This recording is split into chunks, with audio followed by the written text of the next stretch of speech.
NFL player, Myron Rolle. He's a neurosurgery resident. Dr. Rolle says the staff there is facing the same types of shortages of protective equipment that we see across the country. So here's typically where a mask would be for surgery. But because they're needed elsewhere, there are no masks right now. Dr. Rolle joins me now from Boston.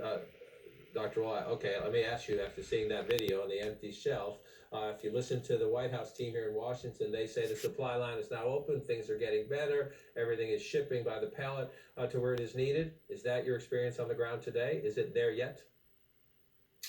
Well, our hospital is, I think, one of the larger hospitals in this New England area. And although we don't have our masks maybe where they typically would be for surgery, for instance, if I'm going in to operate on someone, that's where the mask would be. Now they're more in a centralized location and being dispersed around the hospital for all employees. So I think that the N95 masks are still being provided and accessible to our staff members. But right now, certainly resources are low, and everyone is trying to conserve as much as possible to protect themselves, to take care of these patients.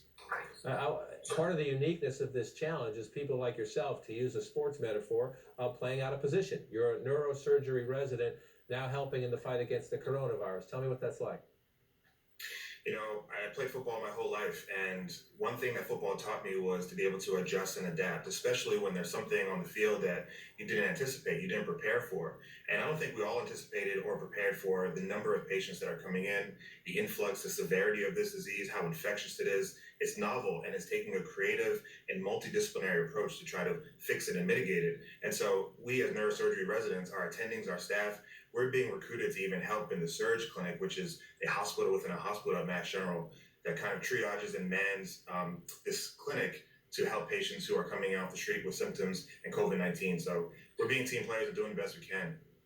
Take us inside. Give us a description of what it's like to be rushed into a surge clinic when you have to deal with all these patients coming in, both the treatment, the stress of that as a healthcare worker, worrying about your own exposure, even as you try to help and save lives. Yeah, so typically, my day would be taking out a brain tumor or helping our attending do a degenerative spine disease case or clipping an aneurysm, something of that nature. Now, the shift has been on, how do we keep these patients' oxygen saturations high? How do we get the right scans, the right tests, get the right consults, infectious disease, our biothreats team to really see and manage these patients? It's hectic. And as you mentioned, we have to protect ourselves with the necessary gear so that we're valuable members of the team to be able to treat these patients. Our primary focus as neurosurgery residents and neurosurgeons is to, fix neurosurgical disease burden. But right now, the call in a more pressing and more vulnerable state of patient is to do what we can for these COVID-19 folks. And that's what we're doing. And you see the lines in Massachusetts. I keep doing this on television, and I hope I can stop pretty soon. But you just see the line. Massachusetts now 6th in the country in terms of the number of cases. It is going up. You're seeing it in real time play out. What is the stress on even a great hospital like Mass General, and where do you see this heading? The stress is real, Mr. King. I think that our hospital has adjusted. Now, when you walk in, every staff member who's a part of the MGH community has to wear a mask. There's hand sanitizers everywhere. Elective surgeries are canceled or postponed. Visitors are not allowed to be here anymore. Our neurosurgical floor has been converted to a COVID-19 only floor. So a lot of things day to day are changing, but I give credit to our hospital administration by keeping us informed and abreast as to what's happening, what ways we as practitioners can use best practices and methodologies to treat these patients. So it's very stressful, even for a big hospital like MGH, and I'm certain that it's happening around the country. It's not just unique to us here.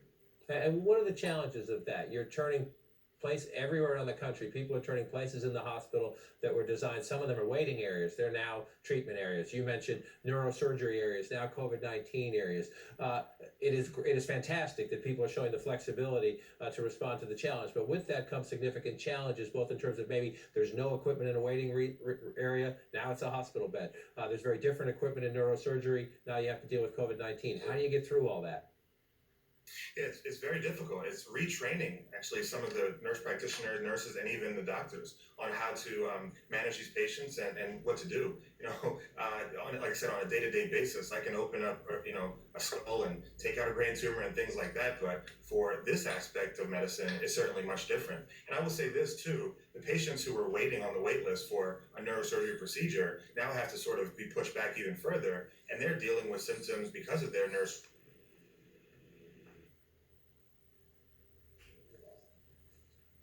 No, little issue with our signal there, but I want to thank Dr. Myron Roll. Fascinating insights there. Really appreciate it. This is where we are in the new world of technology. But Dr. Roll, appreciate it very much. If you can still hear me. Up next for us here, the politics of a health crisis, the disagreements and the tension between